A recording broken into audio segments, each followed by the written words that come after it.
Hello. For those of you who don't know me, I'm Adam Rickard, the town planner and zoning administrator. We're recording this video as a way to help you understand the zoning amendments being put forth for town meeting this year. The zoning amendments will be voted on by ballot on election day, the day before the actual town meeting night. We have 3 amendments this year, 2 of which were proposed by the planning board and a third that was proposed by petition of registered voters in New London. So I will share my screen with you now so that you can follow along the amendments as I explain them. Just bear with me.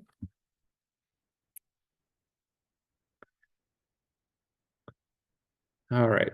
So here you can follow along with the amendments that we have proposed. The first amendment that's being proposed is one by the planning board, and this is to amend the definition section of the zoning ordinance. This is to add a definition of short-term rental. So Article 3 is the definition section. We currently do not have a definition for short-term rentals in the zoning ordinance. And we need to add one. So the definition has been proposed to be an accessory use of a residential dwelling unit rented for a fee for a period of less than 90 days. The planning board was deliberate in their discussions with how long to include in this definition. The less than 90 days was as a way to make sure that any traveling healthcare professionals that are coming in on a 90-day contract could rent a 90-day unit without that being considered a short-term rental. So this definition would be specific to rental units for 89 days or less. So less than 90 days, including 89. So that's the extent of the First Amendment. The Second Amendment being proposed by the planning board is one that is to amend the institutional recreational zone of the zoning ordinance. So this is a zone that's comprised of a single property of Kelsey Fields.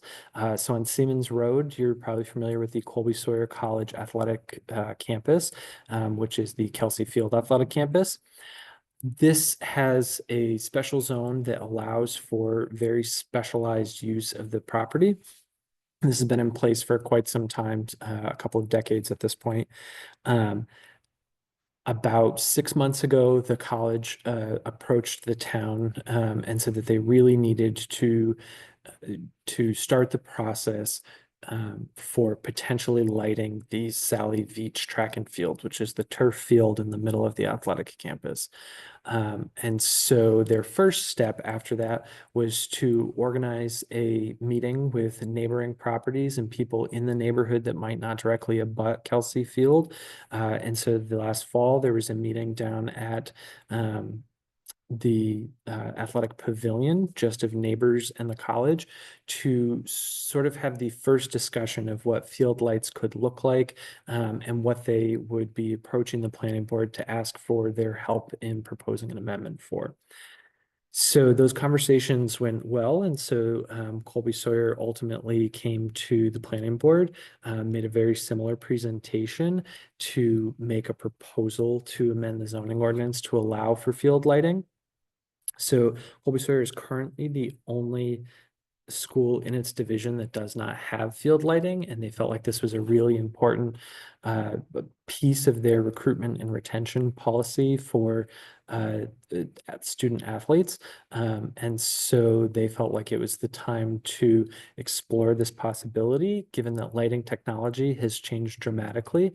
And so the process started with some education to the planning board about what kind of lighting exists currently. And so there is the International Dark Sky Association, which has incredibly strict lighting standards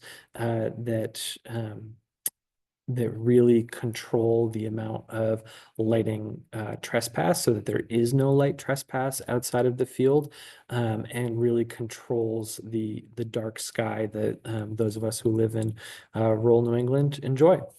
So the planning board worked collaboratively with the college, and a couple of interested neighbors worked very closely with the planning board and the college to draft a proposal that is reasonable. It provides some constraints on the use of the lights and the field, while still allowing some flexibility for the college to host athletic events after dark.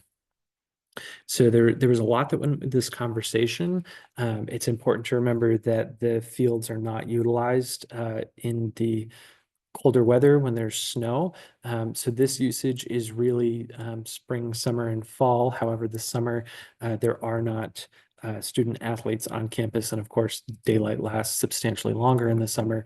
So you're really looking at a primary usage schedule of the fall and the springtime.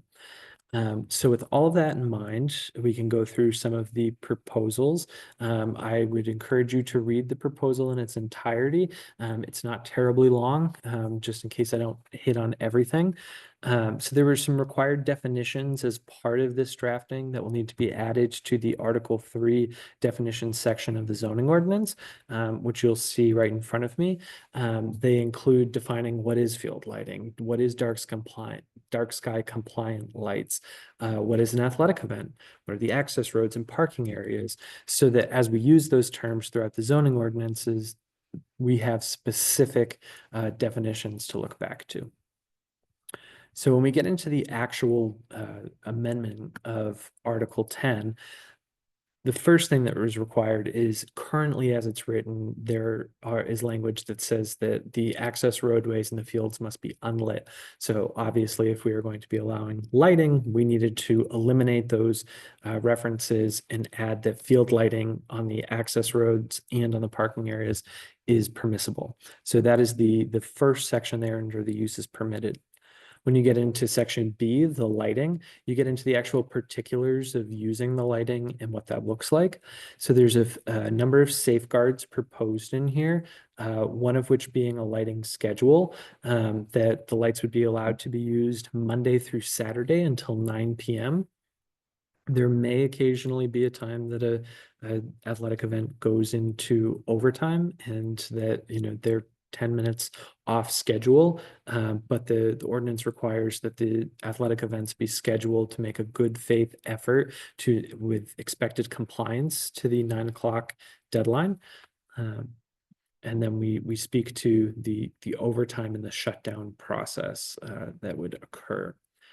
The proposal allows Colby Sawyer to potentially use the fields for 20 events a year that are not athletic events. And if you go back to the athletic event definition, you will see that athletic event is defined specifically as a Colby Sawyer athletic event. So if another athletic organization, say the outing club or one of the schools, needed to use the field and the lights, that would count against their 20 possible uses outside of their ability to use it for their own athletic events. So if we scroll back down to the standards, there's requirements that all of the lighting control be dimmable with automated shutoff. So the Colby Sawyer staff, the athletic staff and the facility staff will have remote access to the lighting facility so that if dispatch gets a call that the lights have been left on, there's a manner to shut them off remotely immediately. This also builds in the dimming capabilities and that they would be automatically able to shut down. So when we get into shutdown lighting, obviously there's a time after an athletic event concludes when people are exiting the campus, and you still need some minimal lighting to safely get spectators maybe home or to get the students back across Seamans Road to campus.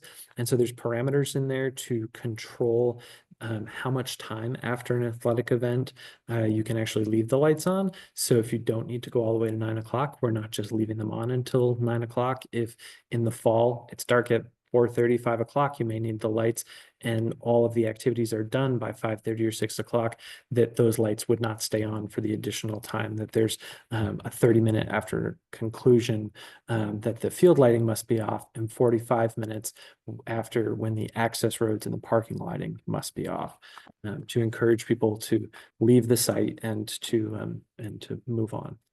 And so in the next section, we get into discussing some noise controls.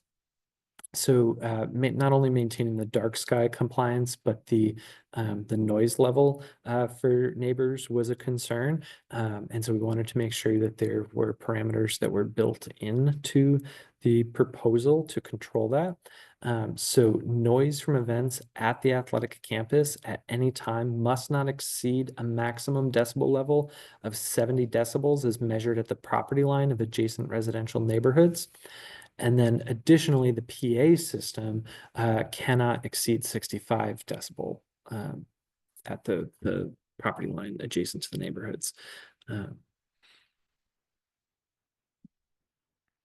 And so that pretty much summarizes the lighting controls.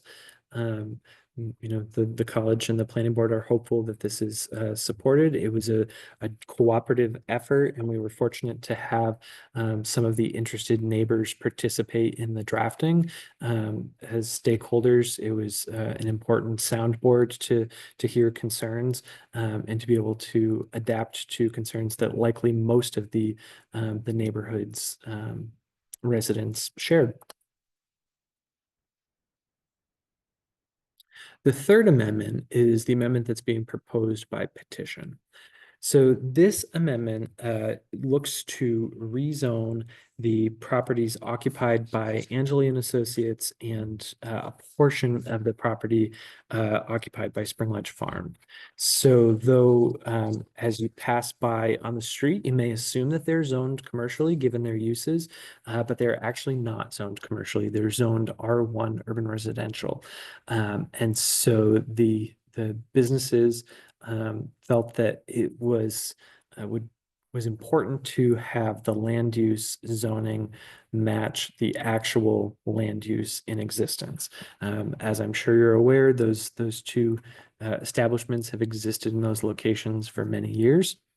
So what this does is proposes the lot line with Angeli and Associates, their rear lot line with Spring Ledge Farm essentially becomes the extension of the commercial zone boundary.